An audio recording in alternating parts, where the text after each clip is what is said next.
Hey, everybody. Welcome to our episode of the podcast. Still unnamed. We're working on the name on that, but we thought we'd get this podcast going. I think I have some interesting conversations here.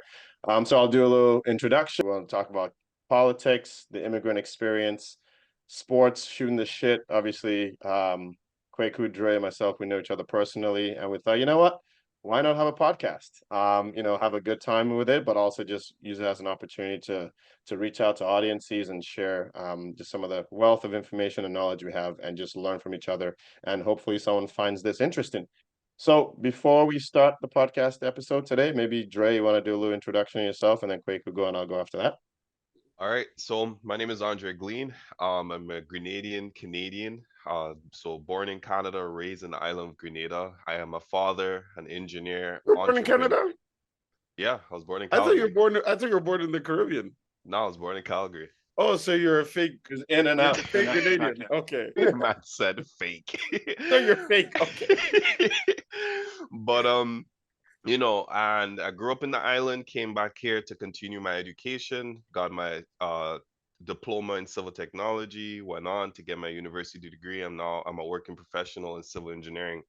Now, that's just the one part of me. The next part of me that I'm more thrilled, and the reason for this podcast is that I'm an investor, I'm an entrepreneur, and I'm big in financial literacy. So that is something I've developed later on in my life, and I've noticed that we have a lack of discussion amongst, especially the Black community, as to how to handle finances, how to, ease yourself from being a consumer and more into an investing mindset because we never think about the future. So that's just part of it. Um, I'm on my journey to get to financial stability, and I'm not there yet, but I think where I'm at right now, I'm pretty proud, and I want to be able to help give guides and tips so how other people could, start transforming their lives. Because when I moved to Canada, I was living in basements for maybe like the last 10 years, to the point now where I own my own home. And a lot of people will look at that, and honestly, I'm just proud. I'm proud of the strides that I've been able to take over the past few years, and I want to be able to help and encourage and maybe motivate a couple people to get on the same journey. Dope. That's dope. So you literally started from the bottom, and now you're here. That's how I look at it, to be honest. Yeah, that's awesome, man. That's good. It's good. Great, cool. That's what's up. Let the people know who you are. Name's Kwaku. Been around for a while. So yeah, I'm just like that. Just like that. I just been around for a while. Yeah, I'm Ghanaian Canadian, I guess is what I'll call it. Born here too. So let me just go ahead and get So, the so you're fake also. This guy. only a little bit.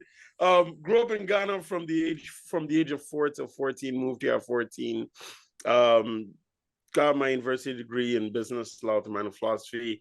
Moved on. I actually worked in corrections for about 6-7 years as an officer, a sergeant, and a staff sergeant. And then now I've moved on to another area in the Ontario Public Service, so a government worker. So if I go silent on topics, it's because the government cuts my checks. So I got to be careful what I say. Hypothetically speaking, it's for entertainment purposes only. Exactly. I don't want to answer like, so Kwaku, we saw an episode of yeah, no, we're not doing that. We're not doing that. So yeah, most of my experience right now actually is dealing with a lot of mental health, but then there's a lot of a breadth of experience dealing with minorities in incarceration and resources and programming to help with reintegration, as well as the I'll say socioeconomic effects of policing, crime, etc., on marginalized communities or undereducated communities as a whole. So that's mostly where my experience is coming from now. And I think it's important for us to learn because, for most middle class to upper class, whenever you talk about the economics of things that are happening, um, you look at it from the cost of your food and the cost of your living, etc. However, what you have to understand is if it's bad for you, anybody who's under the poverty line is worse. And as economic situations get more tough, this is what other people forget. Crime increases. And when crime increases, that's when they get sticky for everyone, right? Yeah. So I more so figure on the little man and the effect on society as a whole, the part that we don't discuss when we look at all the numbers. So yeah, that's a little bit about me, and I'll pass it off to you, De Janeiro. Thanks, Miku. Yeah, so myself, I wasn't born in Canada, so I don't know if I'm fake or real. I don't know We'll what the decide rules. depending on where you were born. So I'm Nigerian Canadian. So I was born in Nigeria. I think I moved to Canada when I was about 18. I studied engineering at Carleton University in Ottawa. I think that's where See I met. you, See see you. you. That's how I met you. You both in Ottawa, and yeah. So I studied engineering. Had the usual immigrant story: go to get a good job, go to school, racked up a bunch of student loans, right? That's just Yep. how it goes, right?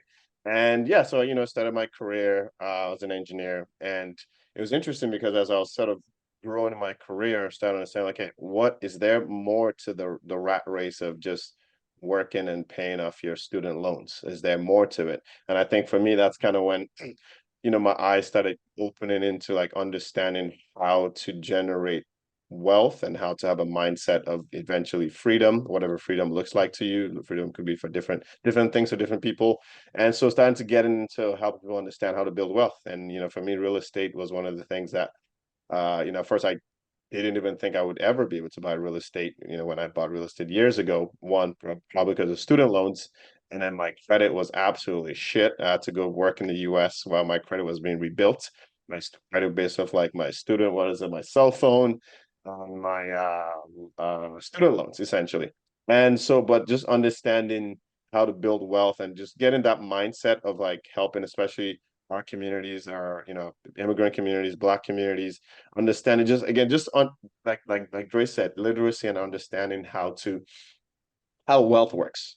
Just start from day one. Just start from there, and then so it got me into real estate. My wife, she got into her. We bought our first property in real estate, and then experientially, as I was watching property grow, but not just the property itself grow, the development around the area. So like, oh, okay, real estate growth is connected to, value being added to the neighborhood, whether it's like a new train line, whether it's a new hospital. Again, these things that on paper you probably knew, but like experientially I was seeing, I'm like, okay, this is something that would be interesting to help people understand because a lot of people, at least back then, now it's a little bit more. I'd say there's a bit more awareness of it thanks to YouTube and things like that. This is pre-YouTube. It was one of those things where I thought, it'd be good to have someone that looked like them. So there's representation, someone who's still in there in the trenches, so to speak. And, it's not someone who's already made all the money and stuff and help me just understand how wealth works with real estate. So yeah, so essentially, got my real estate license and then just helping people build their portfolio with real estate, whether it's the first home, whatever you can get into investment properties and things like that. So that's essentially it. So, still got the engineering career, got the real estate thing going. A lot of people ask, how do I do it? It's like, hey, you're thinking of the future. You're thinking of the legacy you want to leave behind for your kids or for future generations. And that's what motivates me. So, and that's even another reason why this podcast, I think, is something that will be of value to everybody. So yeah, No, that's a for sure. little bit. I don't know if that makes me real or fake, but maybe another episode for that. No, but some of the things that you say kind of interjects and intertwines with some of my reality. Like you said, the student loan. Coming to Canada, we were told to, hey, just take out a loan and you'll get your job, you'll pay that off, but then you don't pay attention to the fact that, yeah, you might be making 60, $70,000 on paper, but tax is real and is you're not keeping that 60, 70. And there's a few other things. But I got one quick question for you because something you said. What is financial freedom to you? Good Ooh. question. Financial And freedom. Kwaku, you could answer that after. Yeah, that's a very good question. I think financial freedom for me is having the time to choose what value you want to add to the world. So it's almost like it gives me the opportunity to decide this is something I'm passionate about and I want to contribute that to the world, but I need to give myself the ability to be free to do that. I know a lot of times time is a big part of it, right? So if my passion, whatever it is I'm passionate about, being able to, first of all, not have to worry about money. So, but worry about money doesn't necessarily mean I have no money, doesn't mean I have $1 billion. It's just more about the mindset of like, this is what's important to me. And I've put in offsets and investments that allow me the time to be able to now contribute to society in the way that really like resonates with my spirit deep down. Yeah, To me, that's what it means. that's one. Yeah, I like that. I never thought of it that way. Kweku, what about you? I think when it comes to me, the way I look at it as complete and utter freedom, as in you don't worry about the next bill, you don't worry about having money for this, that, and the other, but you're also in a position where you can help others establish the same thing. So, you know, a lot of, how do I put this? There's a lot of people who make a lot, but because of their cost of living, they actually don't have a lot in hand.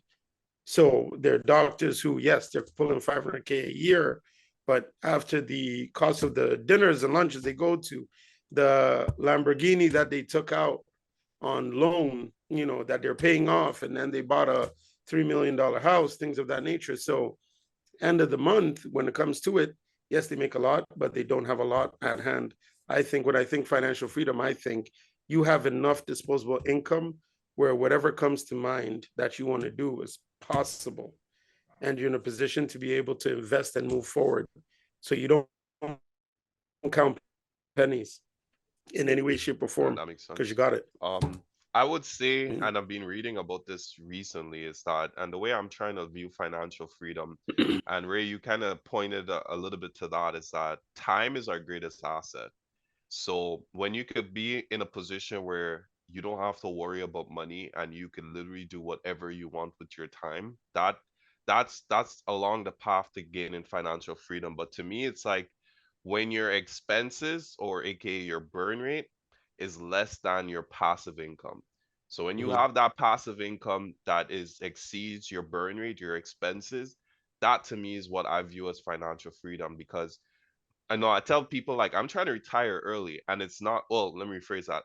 I want the ability to retire early, because I'm blessed to say I actually like my job. I don't mind working my 9 to 5. So I'm someone who I could see myself working for, however long, maybe till 45, maybe to 50. But essentially, I want to make sure that I manage my expenses and I collect enough assets so that when I get either a monthly or quarterly payment from my assets, it surpasses my expenses. So I don't have to worry, oh, I have to go to work today. No, it's a choice. Yeah, you know what? I'm gonna keep working. I'm gonna keep working for the next 5 years. So that's essentially where I'm trying to get to. A part of this podcast, and we were talking about it in our setup meeting, is we, could share our own goals and things that we want to achieve, and we hold each other accountable. Because a lot of times people create goals, New Year goals, this goal, new quarter goals, but no one sticks to the plan, or no one holds each other accountable. And I think part of the podcast, I will enjoy if we could, keep each other accountable when it comes to hitting certain goals, when it comes to gaining financial freedom. Yeah, no, that's well said. I agree with a lot of what you're saying there. So I think, yeah, gonna have a lot of good conversations here. But, I'm excited about this journey. Let's see how this goes. Okay, so for the first section, we're going to talk about the market economy in Canada, US. So the latest, as you guys, I don't know if you guys caught the news, is the capital gains rates that's going into the Liberals' federal budget. So for those who don't know, essentially the capital gains threshold. So what that means is, for any investments that you have, any capital gains that you have that's over $250,000 is now, it used to be 50% of that was going to be taxed at capital gains rate. Now that inclusion has gone up to 66.7%. So again, if you're any capital gain you make over 250, only 50% of it was going to be taxed at a capital gains rate, and now that number is 66.7%. So not the So tax. just to so Yeah, for the layman, that means you're out of your 250,000 before 125 could be taxed, but now 66% of 250, or 67% essentially of the 250. Man, this is worse than NBA rates. Listen, what the players get taxed in New York. Jeez. It's insane. And this is how the podcast started, because I was like, I saw that. I'm like, bro, what are we doing? So Ray, okay, so Yeah. help us out, right? Yeah. For the layman that doesn't understand it, Yeah. I buy a second property, right? Okay. And I put it out to rent. Okay. Now, does that mean if in a year I make 250,000 in rent, I'm affected? How does that work? Like what people are looking at, you know, Who's that who's kind of thing. impacted by this? Who's And most yeah, impacted by this, honestly? Because there was some complaints in the news about small businesses complaining about the impact of this, right? And how it's going to affect them more than the major corporations. So what does this look like for the average Canadian, I should say? That's a good point. So I'll start since you prompted with the real estate. So in that scenario, let's say you had an investment property, investment property. Let's say you bought it for $500,000, and Mhm. then you sell it. So basically, if you sell it for 750, let's just make it simple. So now you've hit that 250K profit threshold. So it's more when you sell it, not so much the income when you're renting it out. But Okay, because so it's that's sale. Okay. because it's not your principal residence, because typically principal residence has an exemption. So that's buying your own principal residence is probably the best tax shelter you have in Canada. I always tell people just buy a principal residence, figure the rest out later. Anyways, side comment. Mhm. So you make that 250. So before that, well, it used to be 50% of that. So that, let's say 125, that gets added to your income. Again, if you have a corporation, obviously there's different, tax rates for, let's just say average Canadian. You're a doctor. So now they're going to add that $125,000 to your income. And then they're going to now tax you the income tax rate based on whatever your income is plus that. Oh, okay. Okay. So you can imagine if that number is now 66.7% instead of 125, people with the quick math, people, I don't know, maybe 180. Mm-hmm. And then that yes. could easily move you into a different tax bracket, 100%. in terms of taxation. So that's the average Canadian, well, homeowner Canadian. Now on the small business owner side, I think small business owners are actually the ones that are impacted the most with this, because as a small business owner, for the most part, you don't have a pension, for the most part. You're Right? working. Sometimes, doctors are also small business owners. Yeah. I know we see doctors as people who earn a lot of income, but most They doctors don't. are probably incorporated. Exactly. So that's a way to at least give yourself a little bit of breather. They don't have Mhm. pensions.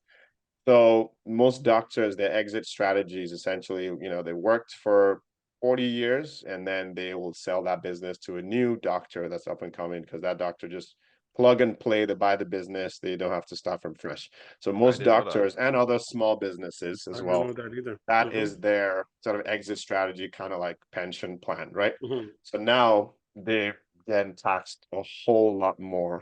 And I think that's why you probably saw, like, it was very random. Those doctors were the one that were talking the most, which is very Mm-hmm. interesting. Yeah, like, okay. So Yeah, of yeah, all so people. basically it's just more taxes in that sense. So those are the ones that get impacted. And again, obviously if you have stock as well, it's the same thing. If you have 250K worth of, you know, stock that you're selling for whatever reason you decide to sell. I mean, sure, Dre, you can let us know more about stock selling and tax and Yeah. things like that. So you get impacted. Obviously, there's different ways to limit your tax burden, but generally they're opening up more capital to be taxed. So that's kind of, I have a question. yeah. This is taxable revenue earned in Canada or in general? Meaning, Hey, seriously, I mean, like, and I'm not doing mm, this for people to be like, let me hide it. No, generally speaking, like, mm, because I know, for example, if you're a Canadian citizen and you own property here, but you work in the States. So for example, I'll even throw it for NBA players that play for the Raptors, but are American and have properties there. They do taxes for both countries, right? They have to file for both.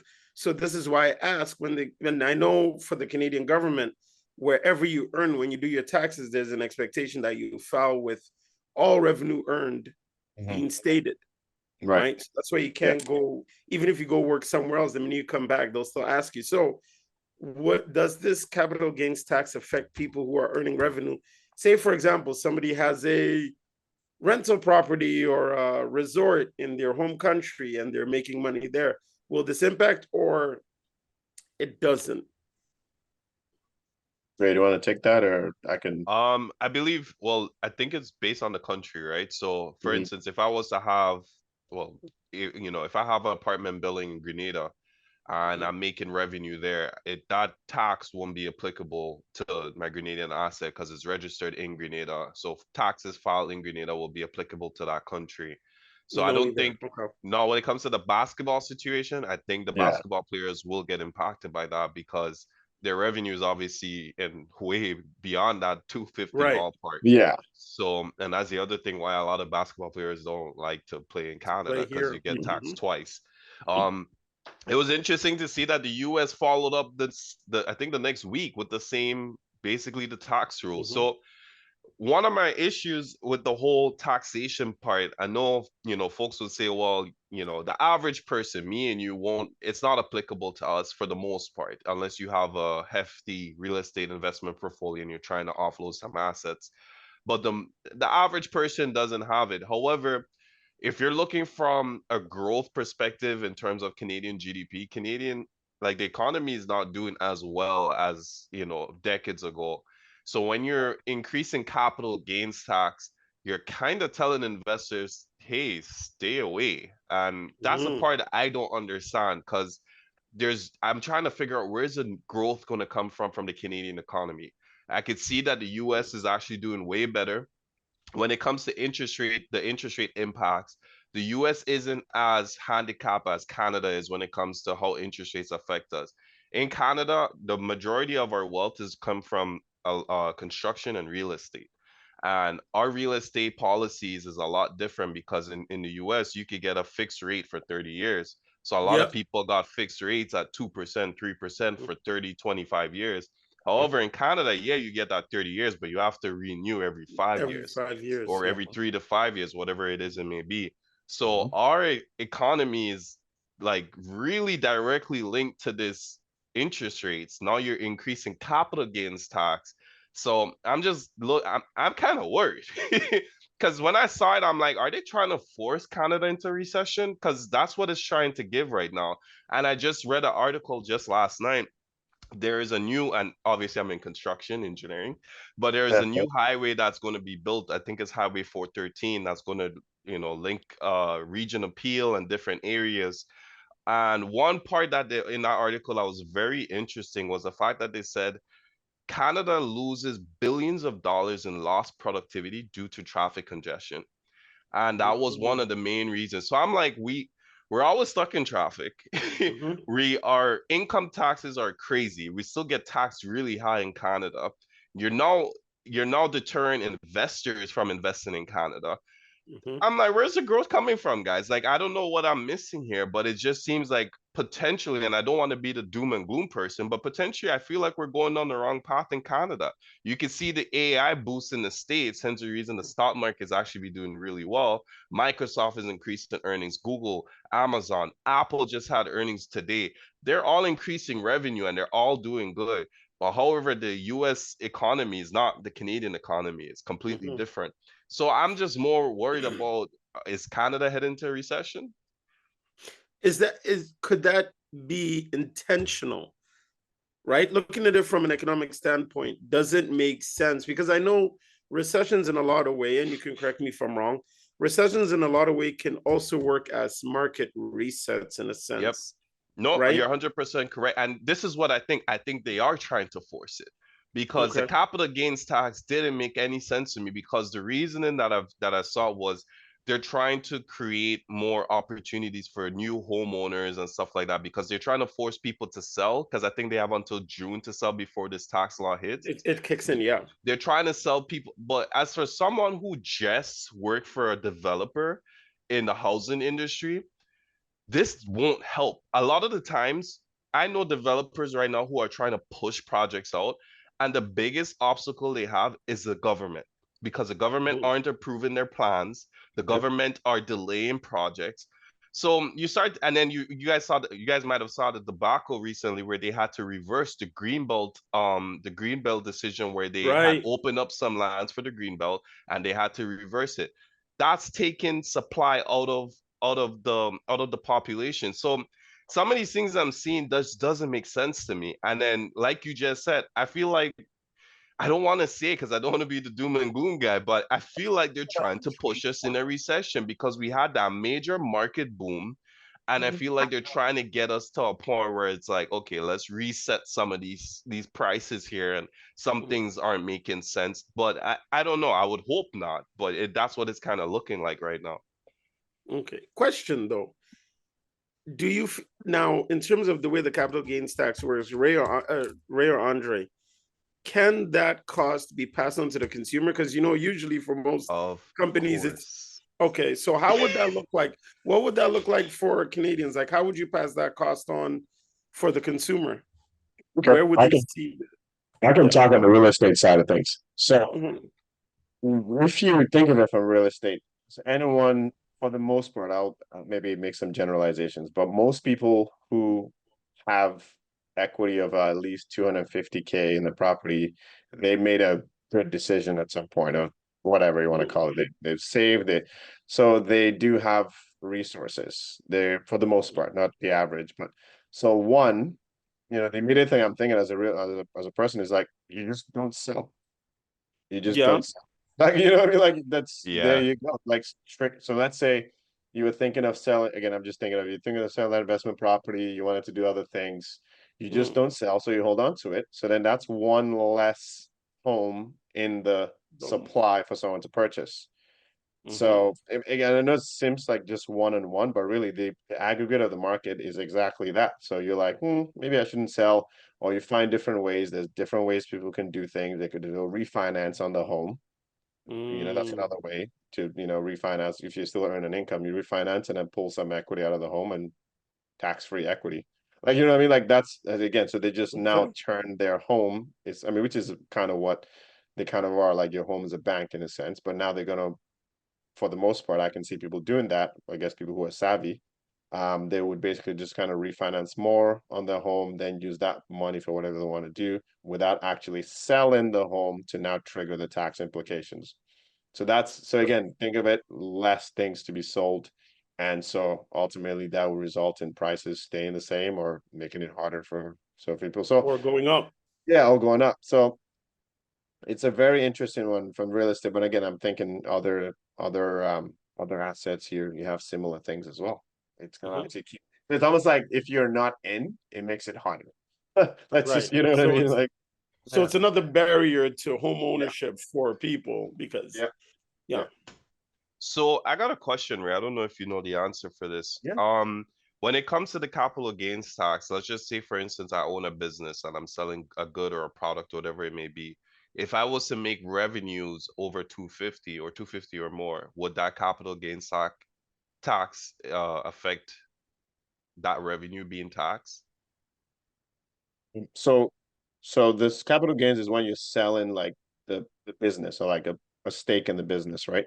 So if you're Okay. making revenue on the business itself, that's just whatever marginal tax rate based on your corporation structure, right? That's taxes there. But Mhm. now let's say that same corporation sells 50% of its shares, and then 50% of its shares ends up being over $250,000. That 125 of that, which used to be 125, now it's 66.7. Mhm. That gets added to your revenue for that year. So whatever the marginal tax rate you have, that income gets added to it. So this is more triggered when you sell the asset, not so much your ongoing like typical revenue. Your typical revenue, you're still taxed on your rate. At So the it's whatever basically the just normal more rate. money, but it gets Yeah. added to the tax that you've been. So all of a sudden, maybe your tax bracket from your revenue, let's say it was 250, whatever it was, maybe 27%, I don't know what it is. With this additional capital gains, if you decide to sell that year, you add that, all of a sudden you're in a 30% bracket. So now you're getting taxed more. Yeah. So it doesn't affect your revenue stream in terms of not selling, but in terms of just the cost of business. You Yeah. sell goods or services, Yeah. you make a ton of money, you're not affected by capital gains. If you try to sell a portion or the business or anything of that nature, that's when it kicks in. Yeah, essentially. Okay. Yeah. So again, it's more people who have exit strategies, or like, like life happens, you sell a portion of your business. And let's say you've been think of it, you have this business, you've been running like an HVAC company business, and Mhm. forever it's doing good, and you were gonna sell it now, and then you're gonna buy and then go invest in another sort of innovative idea. Now you're like, well, if I sell, I'm going to get this much tax. I'm just going to stay Lose where this I am much and more. just keep as is. And again, it kills innovation. That's the thing about like once taxes just keep going forever and ever, it literally stifles innovation, which is unfortunate because I think Canada has, in terms of labor, obviously we're 1/10 of America's population, but we have essentially people who are just as qualified labor, at least maybe entrepreneurs is more in America, and we're just stifled. Like I don't understand how Canada isn't competing for labor, for cheap labor to America. Like till today, I don't understand why we speak the same language, same time zone, and we're like 25% cheaper. You know what I mean? So things like that. Yeah. So that the more you have all some of these taxations, it definitely stifles innovation, and it makes it very interesting to see how things could turn around. To Dre's point, I honestly, it's a very interesting one. It Yeah, is. yeah, Absolutely. And yeah. when it comes to the top capital gains in the stock market, that's only applicable to when you're have a non-registered account. So if you're using your TFSA, that's tax free. So we're Yep. not worried about You're that. not Your worried about that. RRSP, you get taxed later on, but hopefully you will be at a lower income bracket at that time when you're at retirement.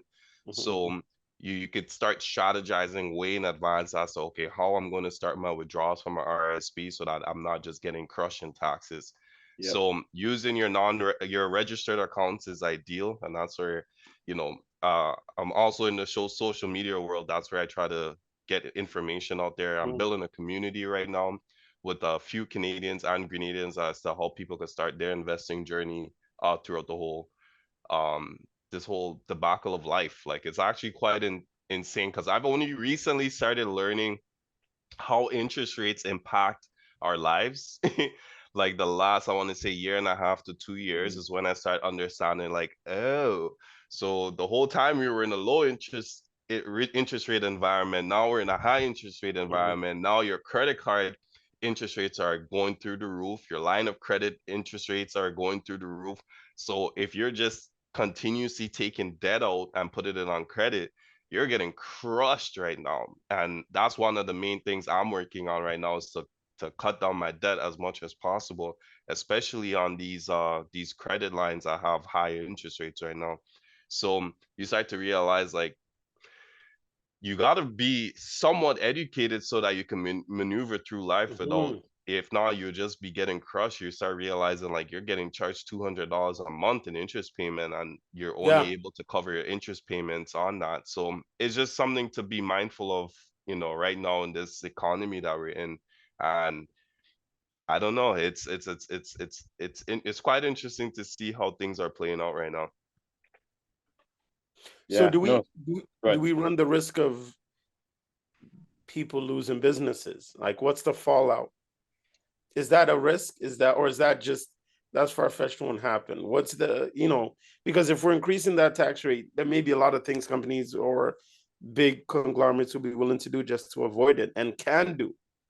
In I can my shift opinion, business away. Yeah.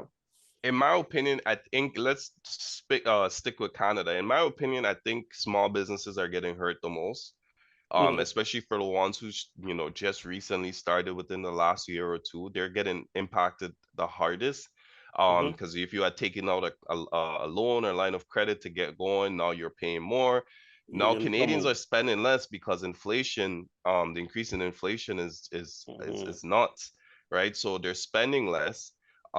People are just trying to buy the necessities in life right now because people can barely afford their rent or they can barely afford their mortgage.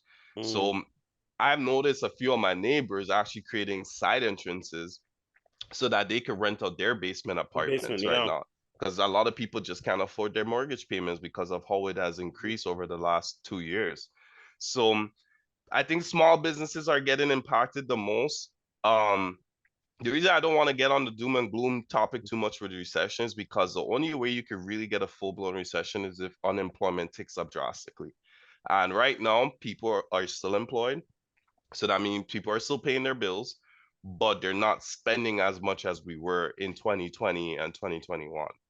So, but Dre, I actually had a question regarding that when it comes to whenever we say people are paying bills.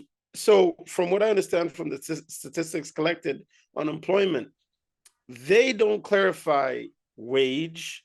They also don't clarify whether it's part-time or full-time. So X amount of Canadians are working. Yes, they are working, but they may be doing part-time work for a portion. So the amount of disposable income coming their way may be way less than they can even have. So it's a matter of time. So they compensate with credit card and loans, and then eventually it catches up with you. Yeah. Because And the mentality, the mentality for a lot of new homeowners over the last 2 years is rates have to go down. I'm gonna ride this fixed rate because by 2024, 25, it should start to go down. But is it really? Are you actually equipped to make it that year?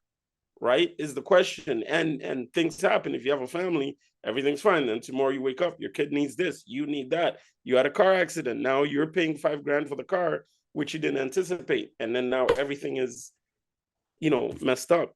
So that's just one thing I realized with the employment rate. That's where it is. We have full-time jobs, but if I have a full-time family and I was working at the bank making 70,000 and I now have a job for McDonald's because that was available, yeah, I'm fully employed, but my gross revenue is significantly less. Yeah, and yeah.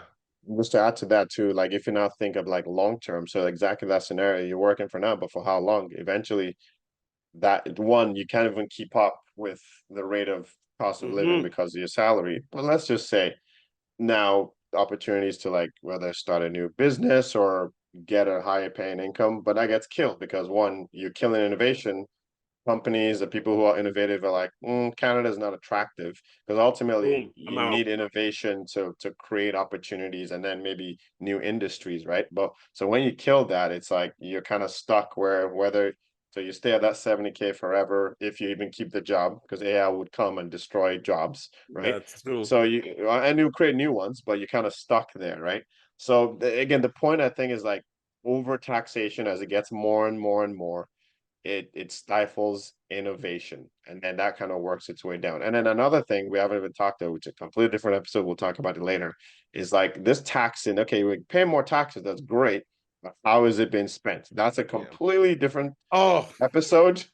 I don't want to go that right. rabbit hole, but I think that's very important. Like it's one thing to tax, but if you just keep blowing the money, it's like you just sucking the life out of everything. For what reason?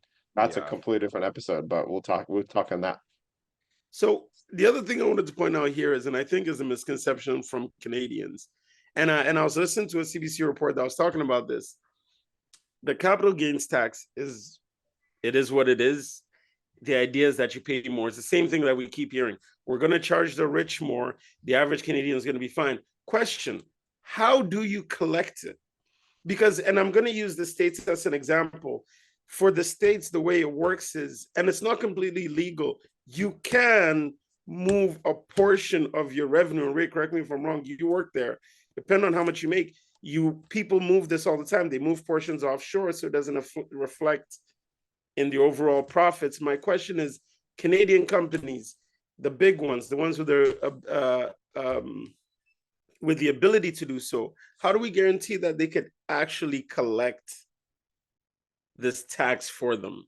How do we know they don't have loopholes to get around it or restructure businesses or do things to dissipate those numbers, right? There's always a way to fudge numbers Yeah, or hide I mean, profits, right? yeah, I mean, yeah. Again, we we can talk about tax forever, but I'll try to answer two of those questions from my understanding. So a lot of times, and this is interesting for me, like over the years, as I start to understand business and how money works and politics and the virtue signaling that comes in politics, I'm starting to read between the lines a little bit more, right? And so there's always this joke where like when you're younger, you vote a certain way. Once you get older, you kind of start voting a Mm-hmm. bit differently. Yeah, you vote So conservative. Yeah, we all yeah, do. exactly. So a lot of times when they say, yeah, but yeah, I would never, 20 years ago, if I was heard myself talking, I'd be like, what's this guy talking about? But Yeah. that's because like you have experience, right? So a lot of times when they Yep. say tax more, first of all, it's usually the middle class that get taxed more. So like they talk about because Yep. it's like income tax, that's usually like the highest bracket. So Mm-hmm. when you're people who own corporations, for example, or have equity, like they don't get income tax. It's through their equity in the company, the stock. So Mm-hmm. the rate they get taxed is completely different. So literally every time they're like, oh, increase taxes, it's like it's always like say for example, a doctor who was making 300, now they're making 500. Yeah, they get smacked the most because they're making income. So like that's where Actual they working squeeze the income. most. Or like the engineer that's like was making 100, all of a sudden he's happy with the 150 salary. And then when you do taxes, is almost the same as when I was making 98. So you're like, Yeah. why should I push in my career? So there's so many things. So yeah, so that's one way, one of the things where it's a misconception. When I understood that, I was like, okay, interesting. So now when you're talking about corporations and all that, to a completely different tax structure. But on the flip side, I think we not all corporations are trying to like avoid and taxes and all that. I think there's just a system of how taxation works, where the rules are corporations ultimately create jobs, they create value, people have jobs. So like, so it's not this whole whenever they try to paint this like rich people avoiding taxes, it's like it's not as clear cut as that.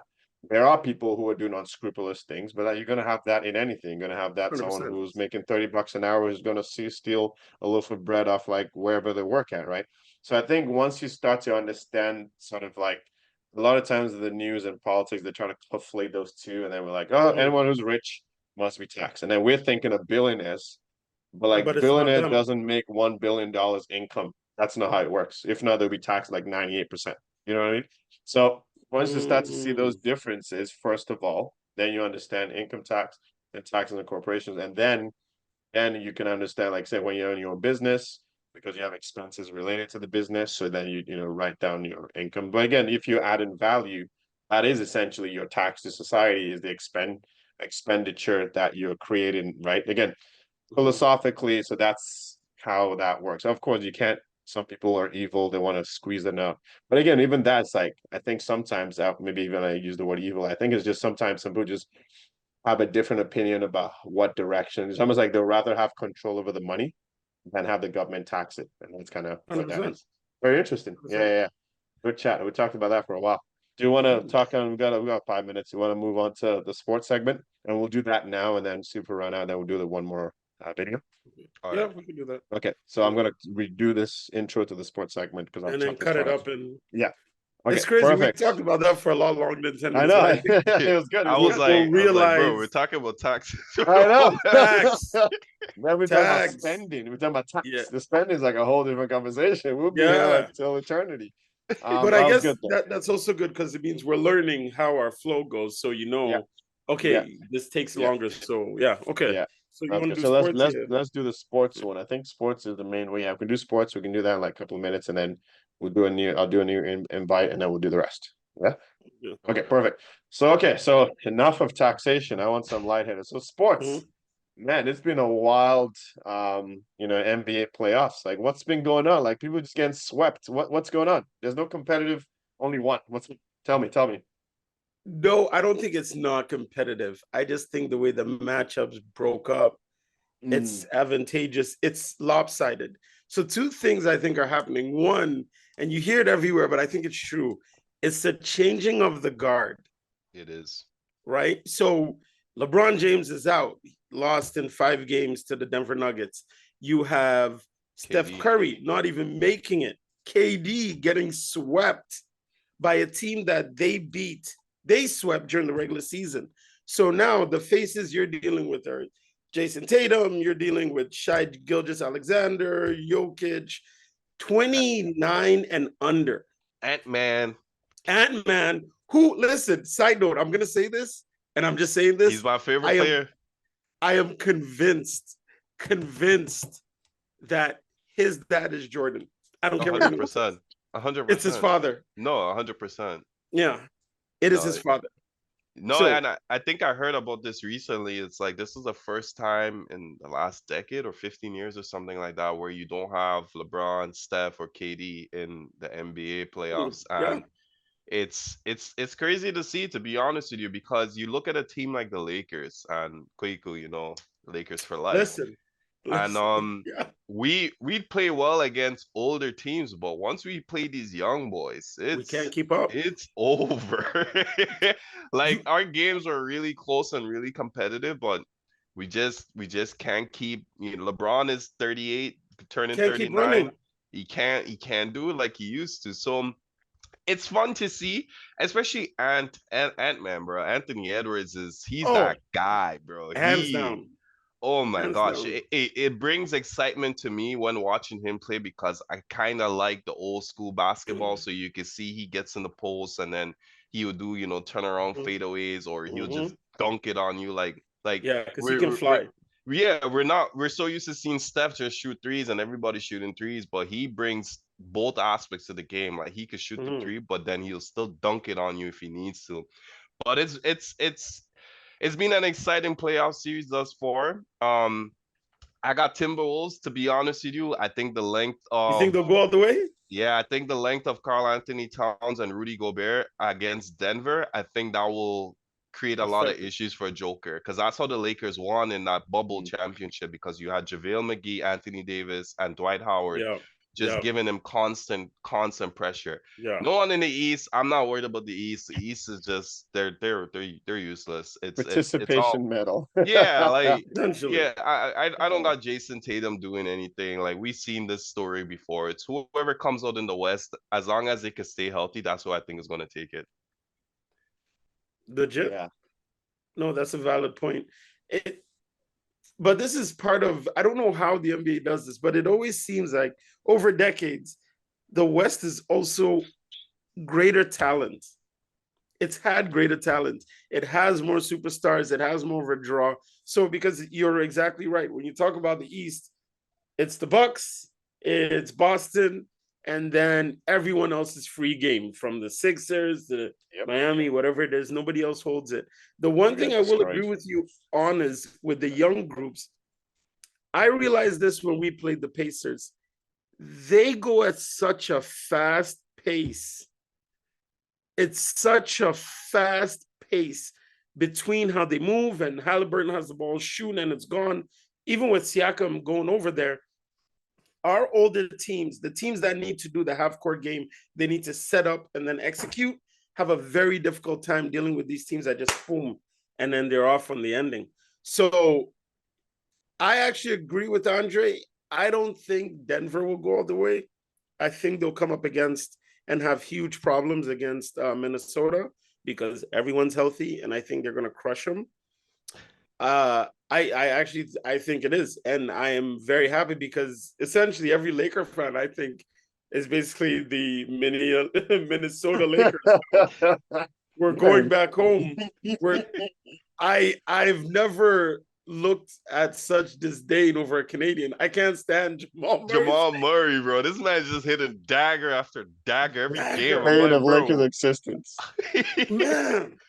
He just and he does it and the thing is, he actually didn't play well in that series. No, he wasn't having great games. He had great four quarters.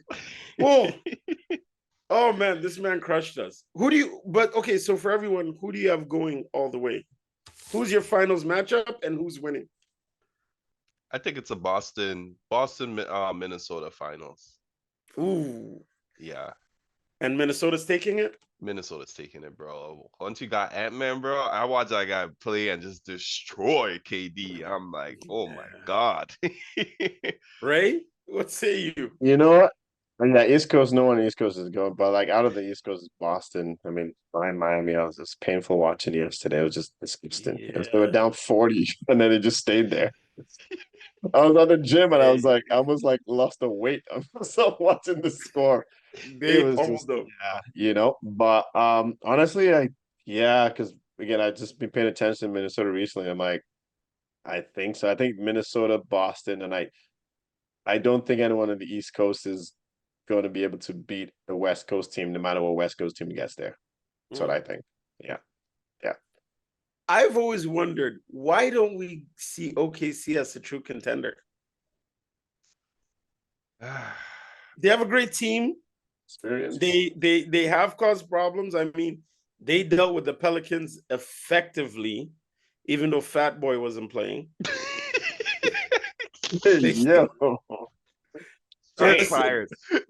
I'm just saying, as I'm heavy set myself, and I can tell one of my own. He with his injury. So I know he wasn't playing. but I still think OKC did a great job in how they played overall in the series. Why don't we consider them a true contender? Why don't we think they could go all the way? I mean, you make a good point. I think for me, it's more like basketball is still a tall people game, right? Mhm. And yeah, they got shit, but when you got Rudy and you got Cat and you got the length of like Ant and all these other guys, it's gonna be problem. And you got a guy like Mike Conley, an old veteran.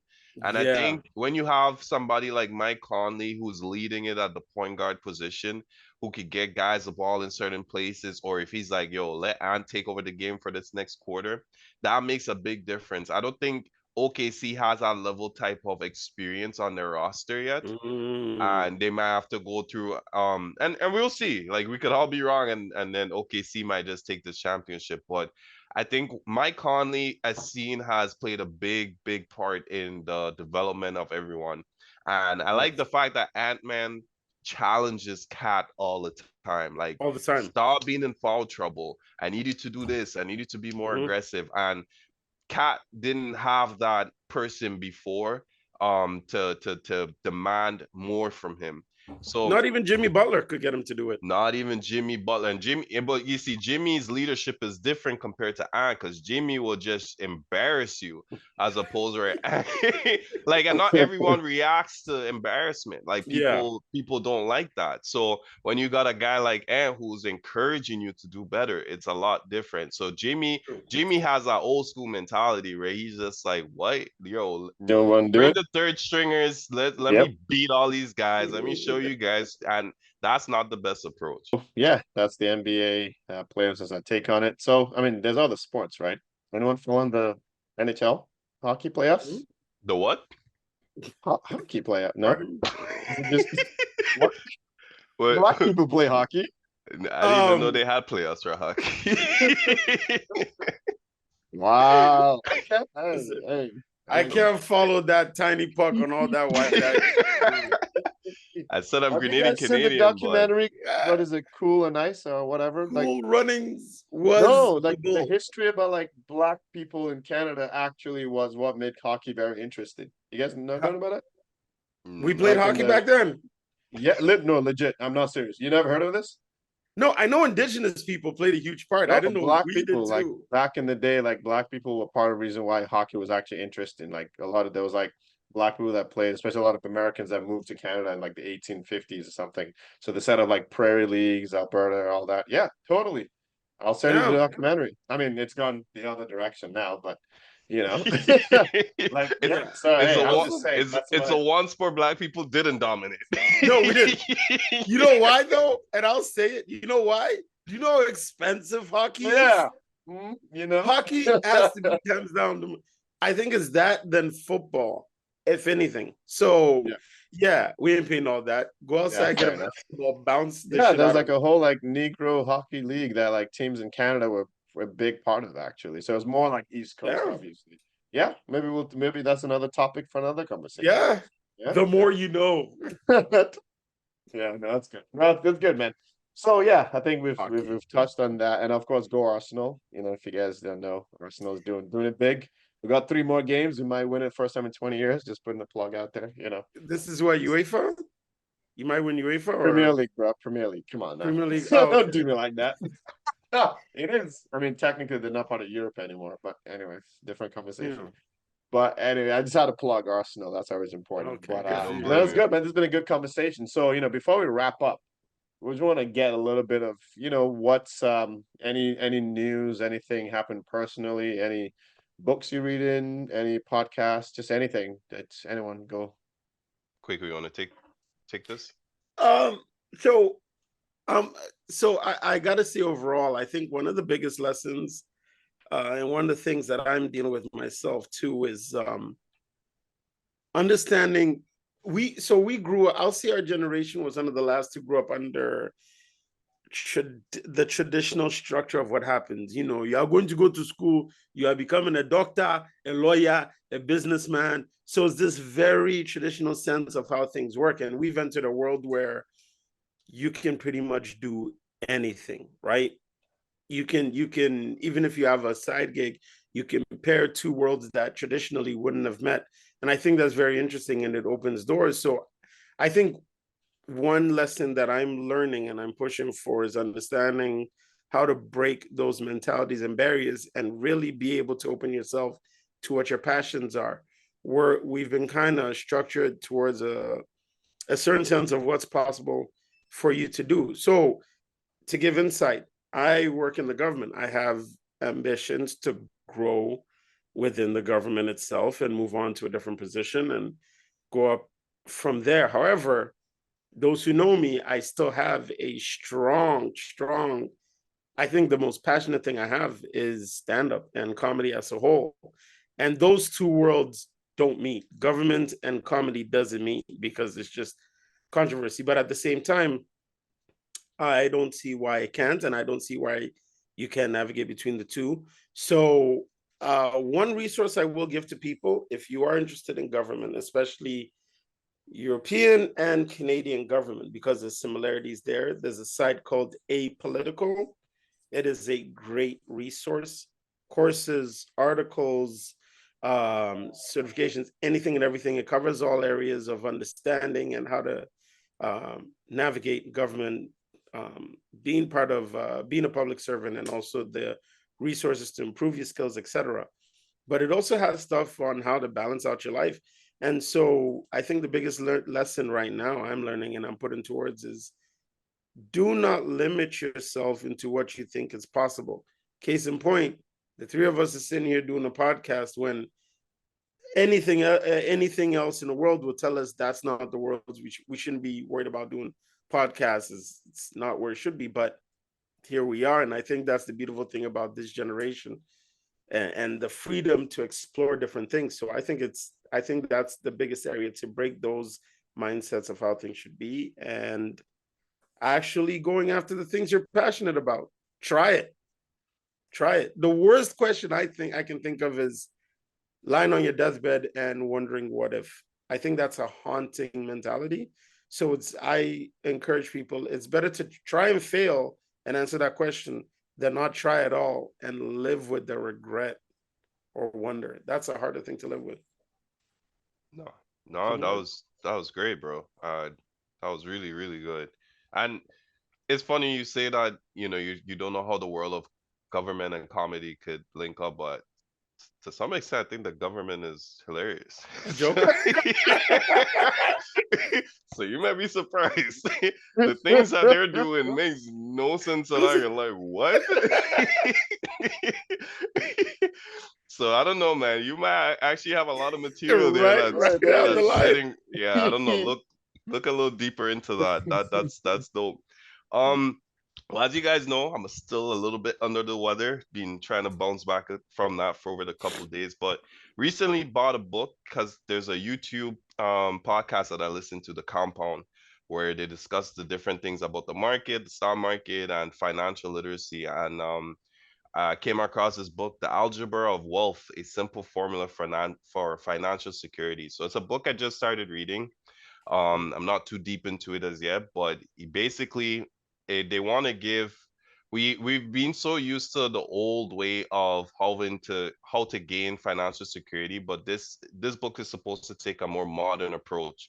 Um, a lot of, like you said, like when you go after the regular jobs don't pay enough for you to get forward in life. So you got to start being strategic on how you're executing.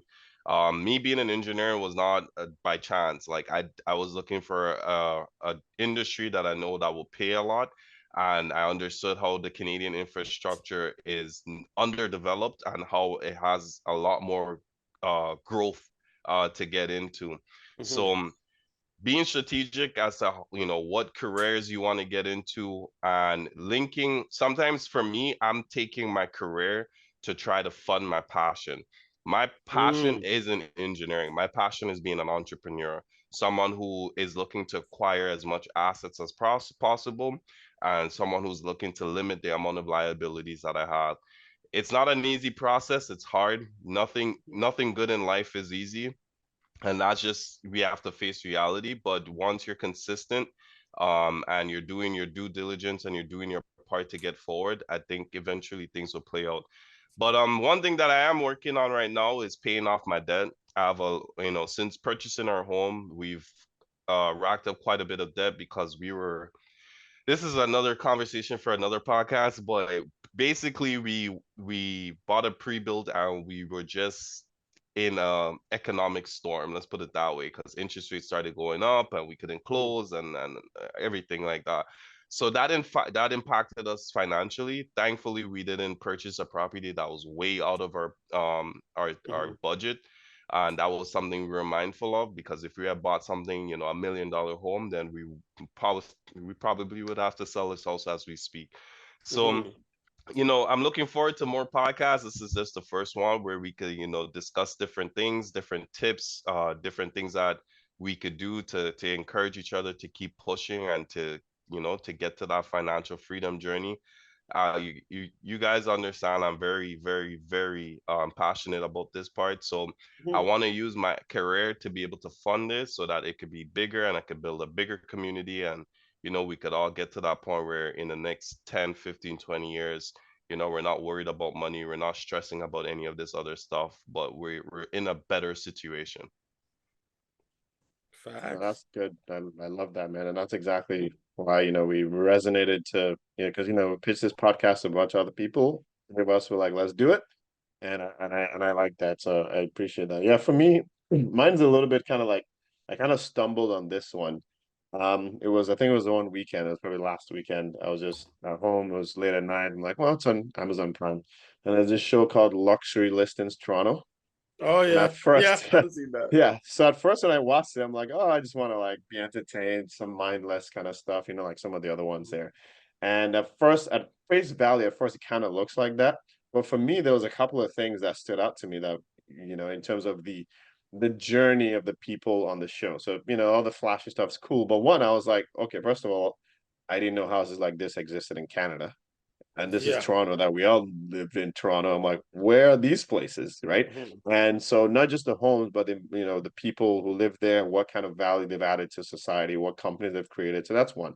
But also the one of the main characters, I think it was him and his wife, they came from like Iran years ago. So we're seeing like this luxury realtor with all done up and all that stuff. But like those two, especially, they came from somewhere. They came from Iran with nothing essentially, and like built his way all the way to the point where now, you know, now he's been pitched to go on this TV show. So I think it's kind of like along the lines of what you're saying, is like creating something that you're passionate about, and then not doing it just for the sake of getting rewarded, but like you can tell he was really passionate about, like in this What case, it like, is you know, doing. selling real estate, helping people understand how to sell. Again, he was, you know, even part of what motivated them to do the show is to like help people understand, you know, in terms of like how to build wealth through real estate, and also just like open your mind into like a little bit of a glimpse into like the life of people who are able to acquire that type of real estate. So it takes a little bit of a nuance to kind of see that. You know, obviously with all the crazy music and all that stuff in the background. So yeah, again, I stumbled up on this. It was this last weekend, and it was fantastic. And it was cool to see like a Canadian show, because a lot of times when you say it's America, so we kind of make assumptions of like, oh yeah, well, Canada's too small, but you'd be surprised. Like these are people who are creating companies in Canada. So that's a new one. I'm sure there's I have lots of other books we'll talk about in other episodes. But yeah, that's the one now. It's funny you No, you. say that because I was in Kitchener this week and I was driving, and you would never believe it. Like the amount of beautiful houses that I saw. Oh yeah. Like, and it wasn't just a couple, it was a whole village. Yeah, And I'm driving through and I'm like, what? Because I was looking for this thing. So I'm like, oh my God, like beautiful mansion houses. And Yep. driving to get to that place, you would never think that these houses were hidden in this little village. But exactly. Dre, Bowmanville is an Yeah, example of Bowmanville's that, another one. Yeah, that's true. right? That's It's on true. the outskirts, but the houses you see, they're amazing. Yeah, no, it is. It is. There's a lot of great houses out there. And like you say, I'm always curious. I'm like, what are these people doing? Like, how do you get to this point? Like, and this is where this podcast comes into play, because we got to start talking and start seeing like, oh, this person did this, and this could Mhm. start, you know, inspire someone else to start doing things. Absolutely. You know, I used to have this a similar mentality too, where I used to think, oh, it's the States, like it's New Yorkers, it's a land of opportunity, etc. And I was talking to somebody, and they're like, "Do you think Rogers, Bell, and Telus, right, would make that much money and only focus their business on primarily just Canada if the money wasn't here?" Like, there's money in Canada. The other thing about Canada is we don't kick up. We'll accept it. We're paying damn near $2 for gas. And Yeah. not a single person has done more than complain. In France, they changed rules and farmers threw manure all over France. Like that, right? So I say that to say we, for the most part, we live in, and I don't say, I'm not trying to start controversy, but we do live in almost a monopolist country because if you look at telecom companies, yes, we have Rogers Bell Telus, they run everything. So your Fido and every other company that you hear of is more or less likely a subsidiary of one of the big three, right? No matter what you do, you're coming in. Look at this. They want to boycott Loblaws, but Loblaws is Superstore, it's No Frills, is this. It has so many subsidiaries under that major company, right? And all of those companies are doing profit, and all of these companies operate mostly in Canada and are just raking it in. So I say that to say, and they used to, and I remember a Lebanese person saying this about Ghana. There's money on the streets, we just can't see it. Mm-hmm. Mm. That's a And I fact. think that's the difference. Because for the houses you're talking about, for some of the people I've seen in the lifestyle they live, they figured out a way to make revenue for it. And it's not promoted or talked about because we're Mhm. all taught to go through the system. But it's podcasts like this, it's research and understanding. There's money to be earned. I agree. Yeah, it's Mhm. well said. We're- He And continues we're to trying add to value, and that the rest will come from it. So and we're no, it's trying to get good. to that money. That's Mhm. right. No, I'm glad. Thanks, fellas. I think this was a great episode. We're by the next episode, I'm pretty sure we'll have a name down. But I think this is a lot of gems in this episode, and I'm glad we did this and worked out some of the kinks on the Mhm. technology side of things. But no, I'm looking forward to where this journey goes. I'm excited to take this journey with y'all, and yeah, Yeah. it's going to be good. And so, for those who are listening and watching, we're going to be on all platforms. So just follow, like, share, subscribe. And yeah, looking forward to seeing you on the next episode. All Take right. care. 100%. Enjoy, guys. Peace. Cheers.